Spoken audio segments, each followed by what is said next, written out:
The Merry Adventures of Robin Hood by Howard Pyle. Part First, Chapter 2. The Shooting Match at Nottingham Town.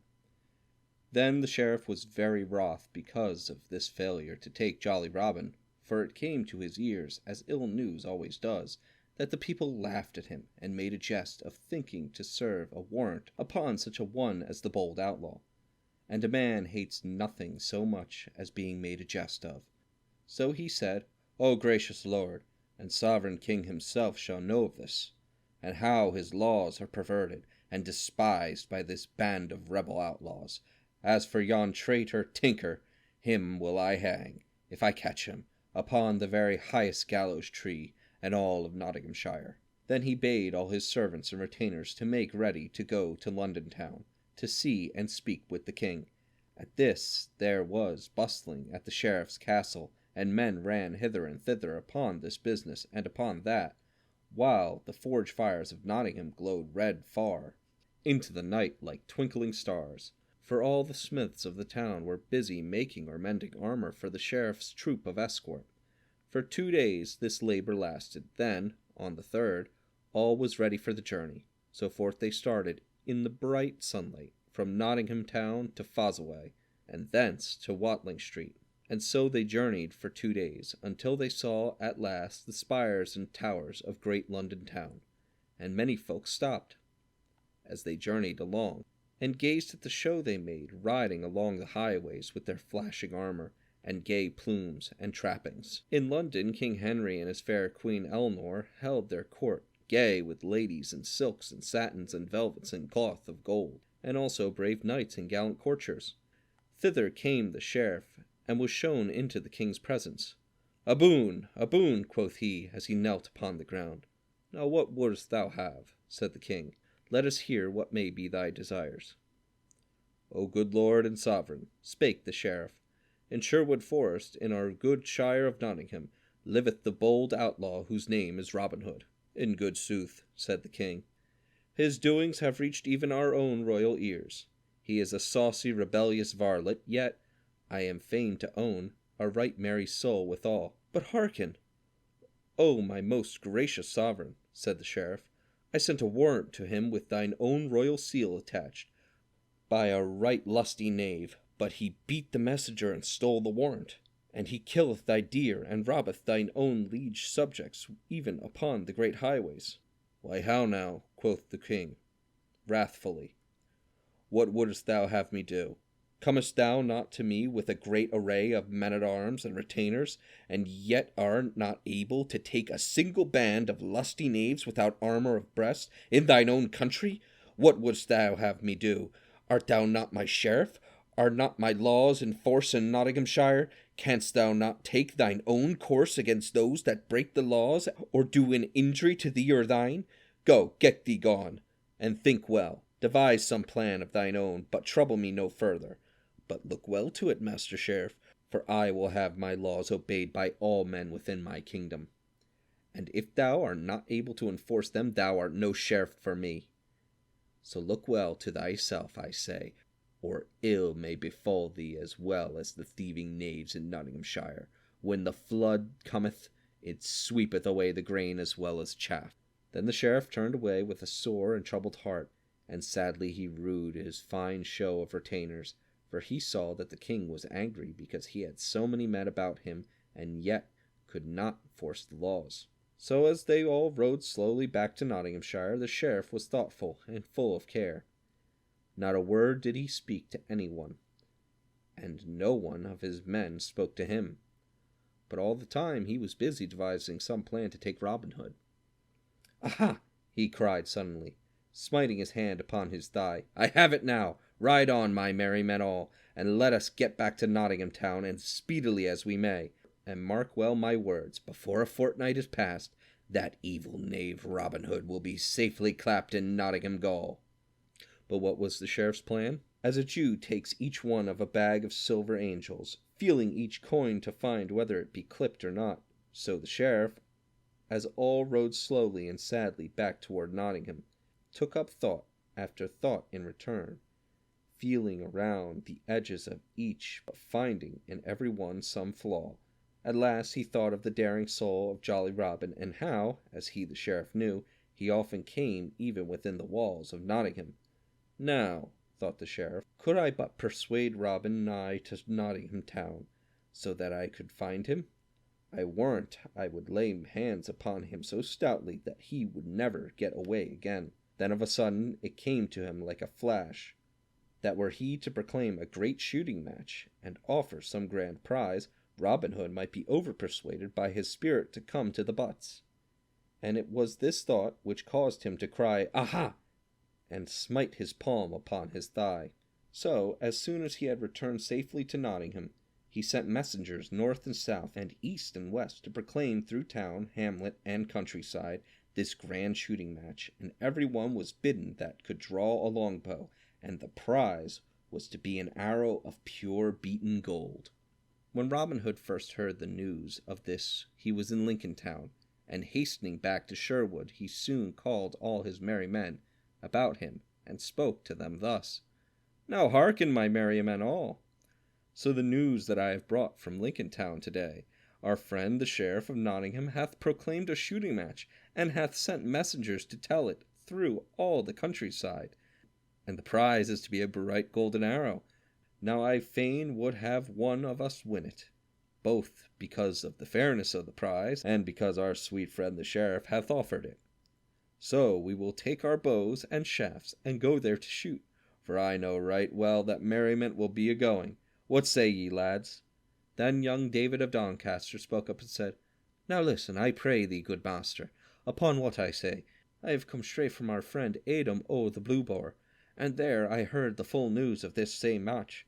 But, master, I know from him, and he got it from the sheriff's man, Ralph o' the Scar, that this same knavish sheriff hath but laid a trap for thee in this shooting match, and wishes nothing so much as to see thee there.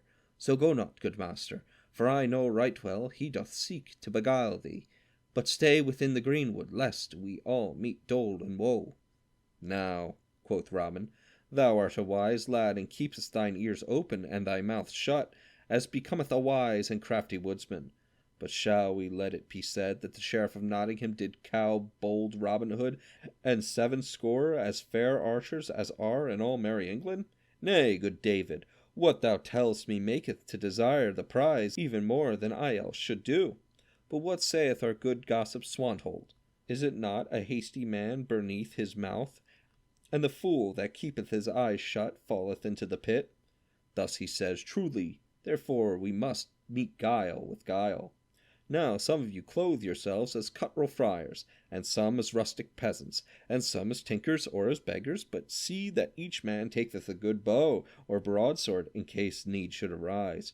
As for myself, I will shoot for this same golden arrow, and should I win it, we will hang it to the branches of our good greenwood tree, for the joy of all the band. How like ye the plan, my merry men all?" Then "Good, good!" cried all the band right heartily. A fair sight was Nottingham town on the day of the shooting match. All along upon the green meadow beneath the town wall stretched a row of benches, one above the other, which were for knight and lady, squire and dame, and rich burghers and their wives, for none but those of rank and quality were to sit there.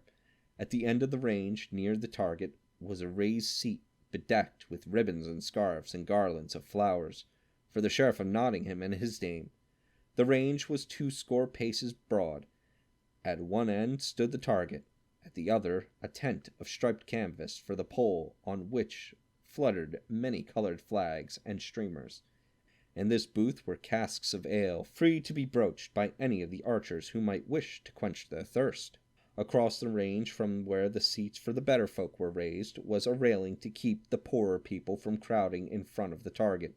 Already, while it was early, the benches were beginning to fill with people of quality, who kept constantly arriving in little carts or upon palfreys that curvetted gaily to the merry tinkle of silver bells at bridle reins. With these came also the poorer folk, who sat or lay upon the green grass near the railing that kept them from off the range. In the great tent the archers were gathering by 2s and 3s, some talking loudly of the fair shots each man had made in his day, some looking well to their bows, drawing a string betwixt the fingers to see that there was no fray upon it, or inspecting arrows, shutting one eye and peering down a shaft to see that it was not warped, but straight and true, for neither bow nor shaft should fail at such a time and for such a prize. And never were such a company of yeomen as were gathered at Nottingham town that day, for the very best archers of merry England had come to this shooting match. There was Gill of the Red Cap, the sheriff's own head archer, and Dickon Cruikshank of Lincoln town, and Adam o' the Dell, a man of Tamsworth, of 60 years and more, yet hale and lusty still, who in his time had shot in the famous match at Woodstock, and had there beaten the renowned archer Clyme o' the Clough. And many more famous men of the longbow were there, whose names have been handed down to us in goodly ballads of the olden time.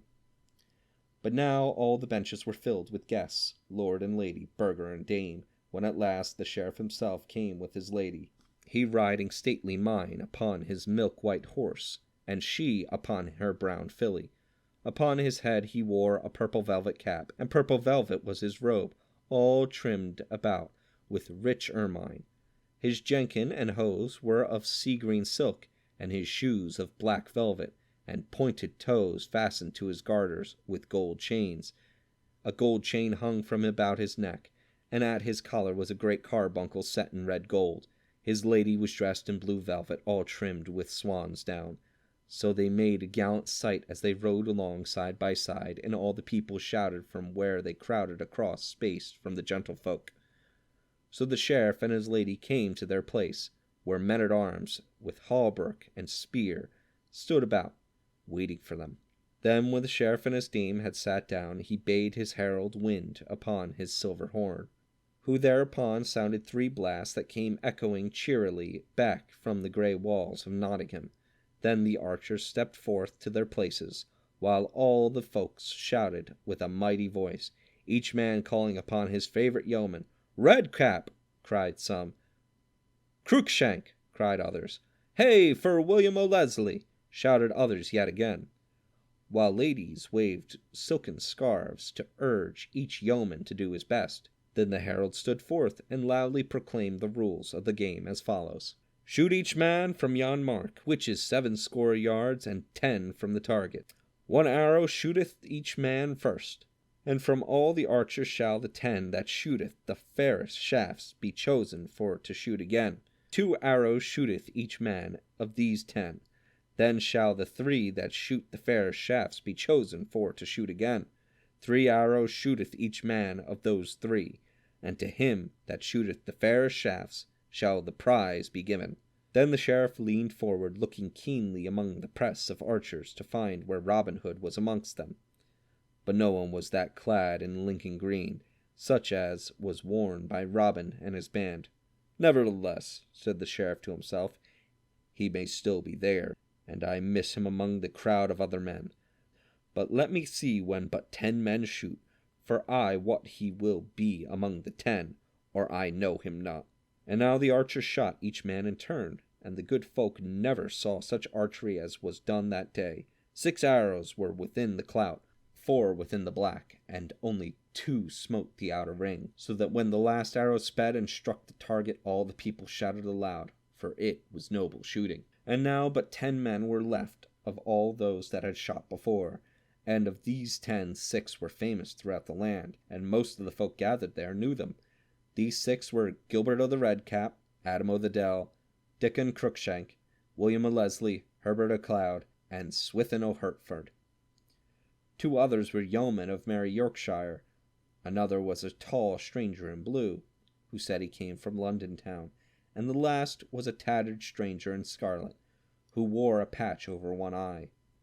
"Now," quoth the sheriff to a man-at-arms who stood near him, "seest thou Robin Hood amongst these 10? "Nay, that I do, your lordship," answered the man. 6 of them I know right well. Of those Yorkshire yeomen, one is too tall and the other too short for the bald knave. Robin's beard is as yellow as gold, while yon tattered beggar in scarlet hath a beard of brown, besides being blind of one eye. As for the stranger in blue, Robin's shoulders, I ween, are 3 inches broader than his." "Then," quoth the sheriff, smiting his thigh angrily. "Yon knave is a coward as well as a rogue, and dares not show his face among good men and true." Then after they had rested a short time, those 10 stout men stepped forth to shoot again. Each man shot 2 arrows, and as they shot, not a word was spoken, but all the crowd watched with scarce a breath of sound. But when the last had shot his arrow, another great shout arose, while many cast their caps aloft for joy of such marvellous shooting. "Now by our gracious Lady fair," quoth old Sir Amyas of the Dell, who bowed with 80 year and more, sat near the Sheriff, "ne'er I see such a archery in all my life before. Yet have I seen the best hands at the longbow for 80 years or more." And now but 3 men were left of all those that had shot before. One was Gil the Redcap, one the tattered stranger in scarlet, and one Adam of the Dell of Tamworth town. Then all the people called aloud, some crying, "Ho for Gilbert of the Redcap," and some, "Hey for stout Adam of the Dell," and some, "Hey for stout Adam of Tamworth." But not a single man in the crowd called upon the stranger in scarlet. "Now shoot thou well, Gilbert," cried the Sheriff, "and if thine be the best shaft, 50 broad silver pennies will I give to thee beside the prize." "Truly I will do my best," quoth Gilbert right sturdily. "A man cannot be aught but his best, but that will I strive to do this day." So saying, he drew forth a fair smooth arrow with a broad feather, and fitted it deftly to the string. Then drawing his bow with care, he sped the shaft. Straight flew the arrow, and lit fairly in the clout, a finger breadth from the center. "A Gilbert! A Gilbert!" shouted all the crowd. And, "Now by my faith," cried the Sheriff, smiting his hands together, "that is a shrewd shot." Then the tattered stranger stepped forth, and all the people laughed as they saw a yellow patch that showed beneath his arm when he raised his elbow to shoot, and also to see him aim with but one eye. He drew the good yew bow, and quickly loosed the shaft. So short was the time that no man could draw a breath betwixt the drawing and the shooting, yet his arrow lodged nearer the center than the other by twice the length of a barley corn. "Now by all the saints in paradise," cried the Sheriff, "that is a lovely shaft in very truth." Then Adam of the Dell shot carefully and cautiously, and his arrow lodged close beside the stranger's. Then after a short space they all 3 shot again, and once more each arrow lodged within the clout, but this time Adam of the Dell's was farthest from the center, and again the tattered stranger's shot was the best. Then, after another time of rest, they all shot for the 3rd time. This time Gilbert took great heed to his aim, keenly measuring the distance and shooting with shrewdest care. Straight flew the arrow, and all shouted till the very flags that waved in the breeze shook with the sound, and the rooks and daws flew clamoring about the roofs of the old grey tower, for the shaft had lodged close beside the spot that marked the very center. "Well done, Gilbert!" cried the Sheriff right joyously. "Fain am I to believe the prize is thine, and right fairly won. Now, thou ragged knave, let me see thee shoot a better shaft than that." Naught spake the stranger, but he took his place, while all was hushed, and no one spoke or even seemed to breathe. So great was the silence for wonder what he would do. Meanwhile, also, quiet still stood the stranger holding his bow in his hand, while one could count 5. Then he drew his trusty yew, holding it drawn but a moment, then loosed the string. Straight flew the arrow, and so true that it smote a grey goose feather from old Gilbert's shaft, which fell fluttering through the sunlit air as the stranger's arrow lodged close beside his of the Redcap, and in the very center. No one spoke a word for a while, and no one shouted, but each man looked into his neighbor's face amazedly. "Nay," quoth old Adam of the Dell, presently, drawing a long breath and shaking his head as he spoke, 80 years and more I have shot shaft, and maybe not all times bad, but I shoot no more this day, for no man can match with yon stranger, whosoever he may be." Then he thrust his shaft into his quiver, rattling, and unstrung his bow without another word. Then the Sheriff came down from his dais and drew near, in all his silks and velvets, to where the tattered stranger stood leaning upon his stout bow, whilst the good folk crowded around to see the man who shot so wondrously well. "Here, good fellow," quoth the sheriff, "take thou the prize, and well and fairly hast thou won it, I trow. What may be thy name, and whence comest thou?" "Men do call me Jock of Teviotdale, and thence am I come," said the stranger. "Then by Our Lady, Jock, thou art the fairest archer that e'er mine eyes beheld, and if thou wilt join my service I will clothe thee with better coat than that thou hast upon thy back. Thou shalt eat and drink of the best, and at every Christmas tide 80 marks shall be thy wage. I trow thou drawest better bow than that same coward knave Robin Hood that dared not show his face here this day. Say, good fellow, wilt thou join my service?"